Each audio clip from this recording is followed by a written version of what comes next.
Welcome to job confirm alert. இன்னைக்கு Indian Overseas பேங்க்லேருந்து வந்திருக்கிற சூப்பரான வேலைவாய்ப்பை பற்றி தான் நம்ம வீடியோவில் பார்க்க போகிறோம். நம்ம சேனலுக்கு புதுசாக வந்திருந்தா மறக்காமல் லைக் பண்ணுங்கள், ஷேர் பண்ணுங்கள். வாங்க வீடியோக்குள்ளே போகலாம். ஐஓபி காஞ்சிபுரம் ரெக்ரூட்மெண்ட் 2024 ஓவர்சீஸ் வங்கி காஞ்சிபுரம் ஆனது வேலைவாய்ப்பு அறிவிப்பு ஒன்றினை வெளியிட்டுள்ளது. இந்த வேலைவாய்ப்பானது ஜுவல் அப்ரேசியர் பதவிக்கான வேலைவாய்ப்பு அறிவிப்பாகும். இந்த வேலைவாய்ப்பில் ஜுவல் அப்ரேசியர் பணிக்கான பல்வேறு காலி பணியிடங்களை நிரப்பும் வகையில் அறிவிக்கப்பட்டுள்ளது. எனவே தகுதியும் விருப்பமும் உள்ள நபர்கள் 18/4/2024 அன்று முதல் 25/4/2024 அன்று வரை போஸ்ட் ஆஃப்லைன் வழியாக விண்ணப்பிக்கலாம். தேர்ந்தெடுக்கும் விண்ணப்பதாரர்கள் காஞ்சிபுரத்தில் பணியமர்த்தப்படுவார்கள். சரியா? ஐஓபி காஞ்சிபுரம் வேலைவாய்ப்பு பற்றி கல்வி தகுதி, வயது தகுதி, விண்ணப்பிக்கும் முறை, தேர்ந்தெடுக்கும் முறை உள்ளிட்ட பல விவரங்களை பதிவில் பின்வருமாறு விவரித்துள்ளோம். மேலும் இந்த வேலைவாய்ப்பு பற்றிய விவரங்களை தெரிந்து கொள்ள அதிகாரப்பூர்வ இணையதளத்தை பார்வையிடவும். சரியா? அமைப்பு பாருங்க.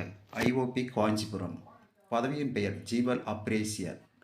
காலியிடங்கள் பல்வேறு காலி பணியிடங்கள். சரியா? பணியிடம் பாருங்க, காஞ்சிபுரம், தமிழ்நாட்டில். விண்ணப்பிக்கும் முறை ஆஃப்லைன் மூலம் மட்டும்தான். விண்ணப்பிக்க முதல் தேதி 18/4/2024. விண்ணப்பிக்க கடைசி தேதி பாருங்கள் 25/4/2024. சரியா? அதிகாரப்பூர்வ இணையதளத்தை பாருங்கள். http://www.iop.in. சரியா? காலி பணியிடங்கள் மற்றும் சம்பளத்தை பற்றி பார்ப்போம். பணியின் பெயர் நகை மதிப்பீட்டாளர். காலி பணியிடங்கள் எண்ணிக்கை பல்வேறு காலி பணியிடங்கள். சரியா? சம்பளம் பாருங்கள் 25,000 ரூபாய் 50,000 வரை. கல்வி தகுதி என்ன சொல்லியிருக்காங்கன்னு பார்ப்போம். இந்தியன் ஓவர்சீஸ் வங்கி காஞ்சிபுரம் வேலைவாய்ப்பிற்கு 10ஆம் வகுப்பு படித்தவர்கள் விண்ணப்பிக்கலாம். மேலும் 2 முதல் 5 வருடங்கள் நகை மதிப்பீட்டாளர் அனுபவம் பெற்றிருக்க வேண்டும். சரியா? வயது தகுதி குறிப்பிடப்படவில்லை.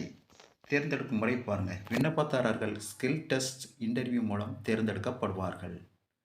விண்ணப்பிக்கும் முறை விண்ணப்பதாரர்கள் அஞ்சல் ஆஃப்லைன் மூலம் மட்டுமே விண்ணப்பிக்க வேண்டும். சரியா? விண்ணப்ப கட்டணம் யாருக்குமே விண்ணப்ப கட்டணம் கிடையாதுன்னு சொல்லியிருக்காங்க. சரியா? தேர்வில் கலந்து கொண்டு வெற்றி வகை சூட வாழ்த்துக்கள் நண்பர்களே.